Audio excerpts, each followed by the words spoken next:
saya sebagai korban, di mana abang saya dari pihak Daulay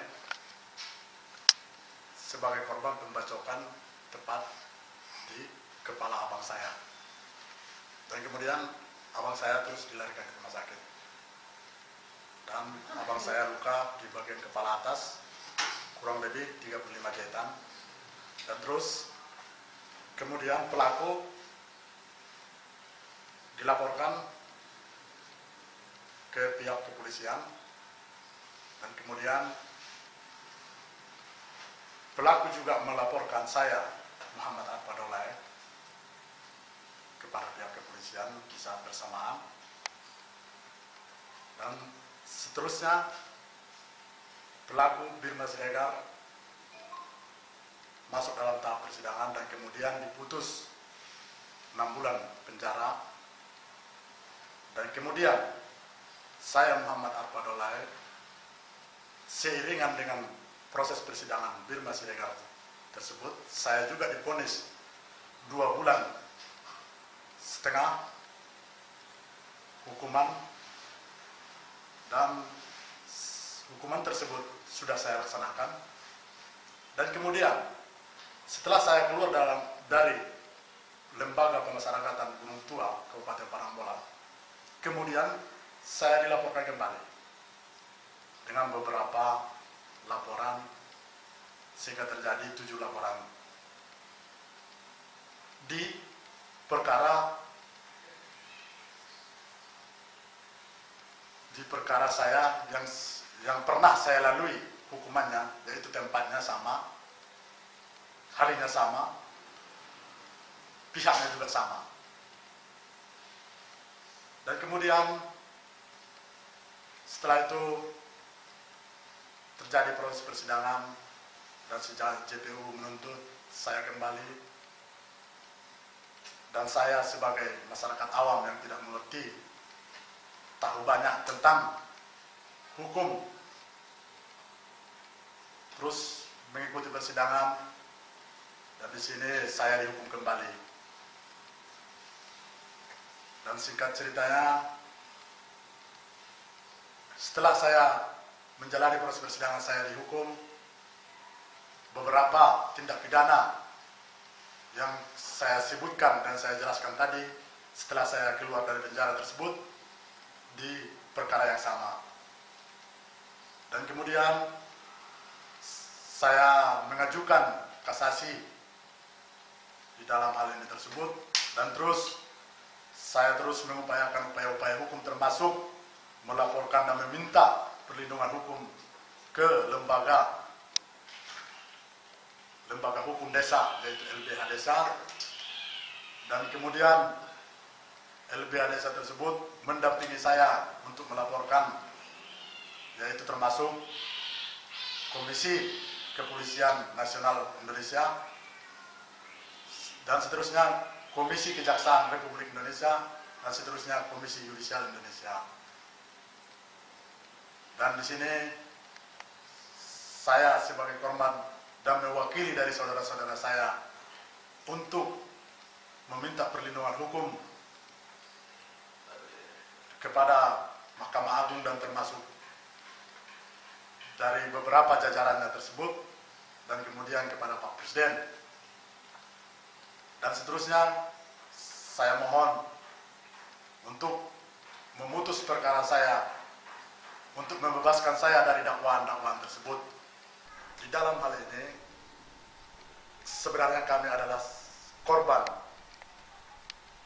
dan kami merasa kalau kami adalah sudah dijalimi oleh penegak hukum, baik itu pelapor, baik itu di tingkat penyidikan, kejaksaan, dan kemudian pengadilan negeri Padang Sidempuan.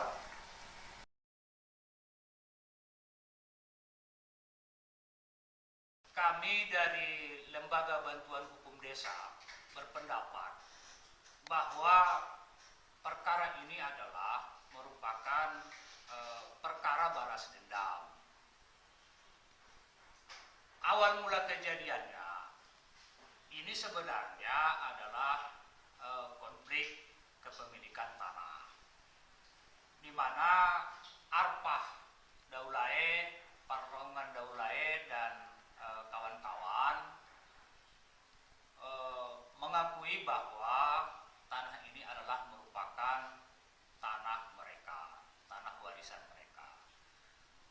Kemudian dari pihak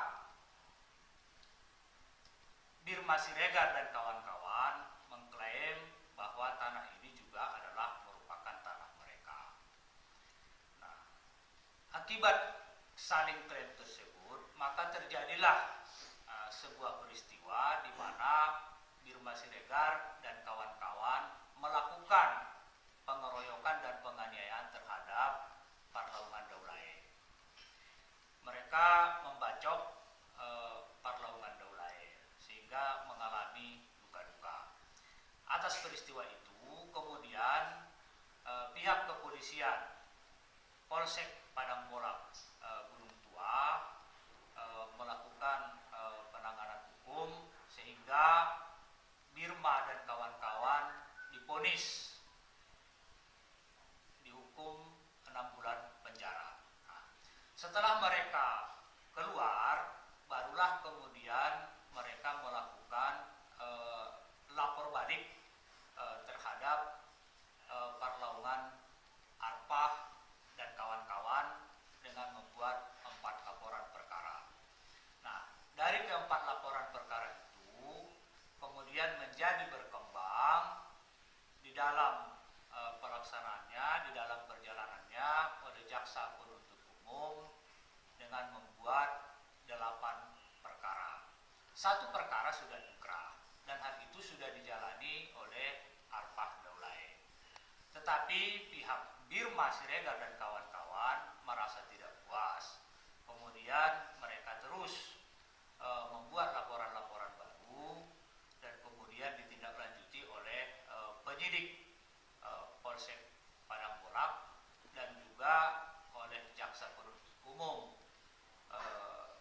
Kejaksaan Negeri Gunung Tua melakukan dakwaan dan tuntutan di Pengadilan Negeri Padang Sidempuan.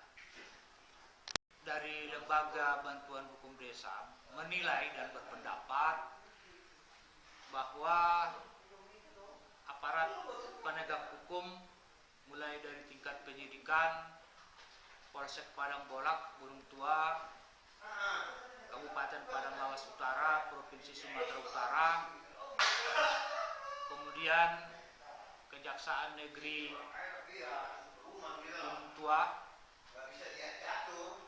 demikian juga berlanjut kepada Majelis Hakim yang memeriksa perkara telah melakukan penyalahgunaan kekuasaan atau abuse of power, bertindak tidak profesional, mengabaikan asas kepatutan, asas keadilan dan kemanusiaan, serta bertentangan dengan kaidah-kaidah yang diatur dalam KUHP pasal 63 sampai dengan 71 dan KUHP pasal 141. Kami ingin menyampaikan bahwa aparat penegak hukum mulai dari tingkat penyidikan sampai tingkat penuntutan oleh jaksa penuntut umum dan majelis hakim yang memeriksa perkara ini bertindak tidak profesional, melanggar asas-asas kepatutan, asas-asas keadilan, dan asas-asas kemanusiaan. Yang kedua, bahwa jaksa penuntut umum dalam perkara ini telah melakukan rekayasa fakta dengan merubah tempus delicti dari peristiwa hukum. Sebenarnya peristiwanya, lokusnya, deliktinya adalah sama, peristiwanya sama, para pihaknya sama. Tetapi oleh jaksa penuntut umum telah merubah satu tempus di dalam persidangan sehingga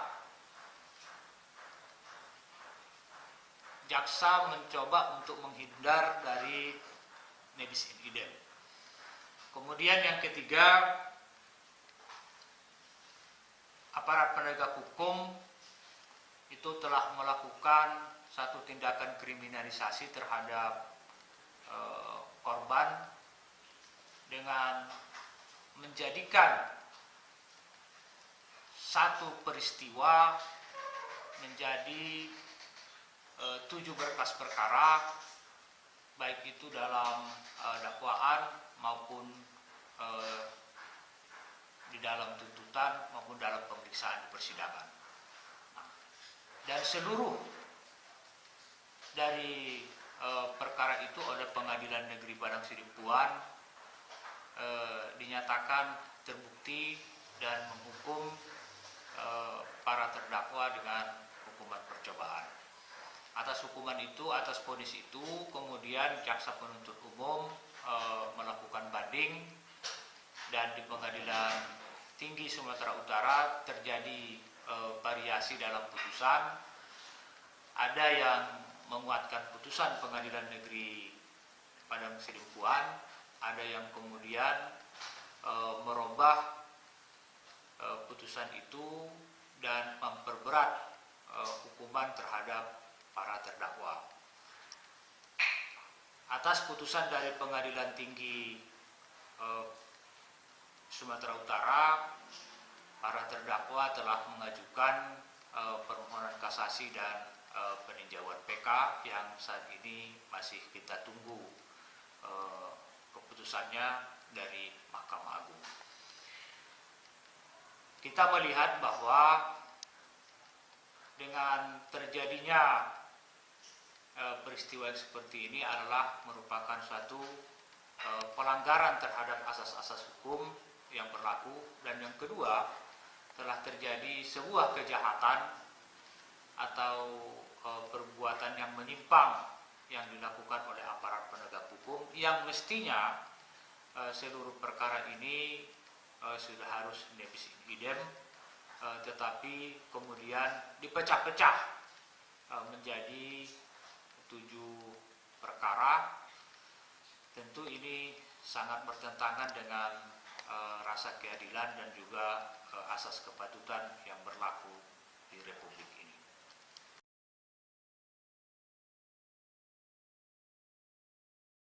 Kami dari Lembaga Bantuan Hukum Desa telah membuat laporan pengaduan ke Komisi Kepolisian Nasional RI, ke Komisi Kejaksaan RI, dan Komisi Yudisial RI sehubungan tentang adanya dugaan perbuatan penyalahgunaan kekuasaan, abuse of power, dan tidak profesionalnya aparat penegak hukum di negeri ini. Bagi kami, setelah kami lakukan penelitian terhadap laporan polisi Polsek Gunung Tua, Padang Bolek, Kabupaten Padang Lawas Utara. Setelah kami lakukan penelitian terhadap dakwaan dan tuntutan jaksa penuntut umum Padang Sidempuan Gunung Tua, dan setelah kami lakukan penelitian terhadap putusan Majelis Hakim dalam perkara klien kami pada Pengadilan Negeri Padang Sidempuan, maka sangat luar biasa, tidak masuk akal bagi kami sebagai aktivis penegak hukum dan mahasiswa S1 yang belum selesai kuliah pun tahu, jika tidak dapat dilakukan tuntutan kembali terhadap kasus yang telah nebis in idem. Ini akan kami perlihatkan tanda terima laporan kami, pengaduan kami. Ini tanda terima laporan kami pada Komisi Yudisial yang telah kami lakukan pada tanggal 17. Dan ini laporan kami pada Komisi Kepolisian Republik Indonesia yang telah diterima pada tanggal 15 terhadap kasus klien kami yang sekarang sampai saat ini masih berjalan. Klien kami telah diperkosa hak-hak hukumnya dan hak-hak kemanusiaannya oleh aparat penegak hukum yang salah dalam penerapan hukum dan patut diduga ada unsur kesengajaan untuk mengkriminalisasi klien kami. Dan ini sangat memprihatinkan sekali. Kita yang hidup katanya di negeri hukum ini, tapi justru hukumlah yang kemudian dijadikan alat untuk mengkriminalisasi bagi warga masyarakat yang tidak mempunyai kekuatan, yang tidak mempunyai akses untuk mendapatkan pengacara, untuk mendapatkan bantuan-bantuan hukum secara gratis. Karena itu, kami dari LBH Desa ingin terus berjuang dalam hal mengawal perkara klien kami yang jelas secara mudah bisa dicerna bahwa perkara ini mengandung unsur yang patut diduga telah terjadi penyalahgunaan kewenangan aparat penegak hukum kita.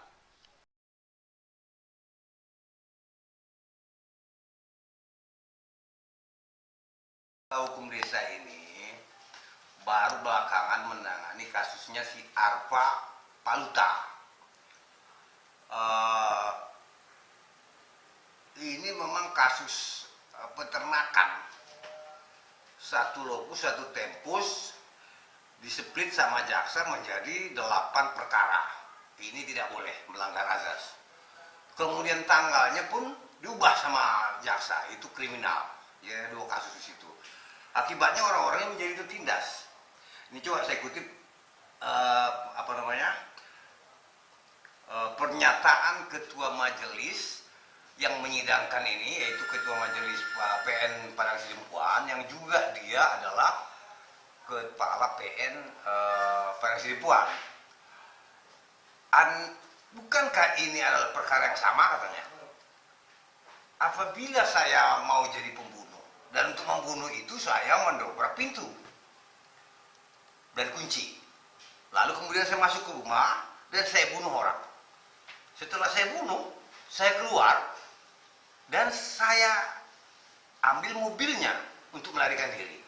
Apakah itu bisa dipecah menjadi 3 perkara? 1 pembunuhan, 1 pendobrakan, dan 1 pencurian. Itu yang dikemukakan oleh hakim marganya Morgan Simanjuntak. Nah, tetapi Morgan Simanjuntak tampaknya dia kalah kuat dengan para mafia. Sehingga dia tidak berhenti di eksepsi. Ini perkara lanjut terus, hasilnya inkrah pula di Mahkamah Agung.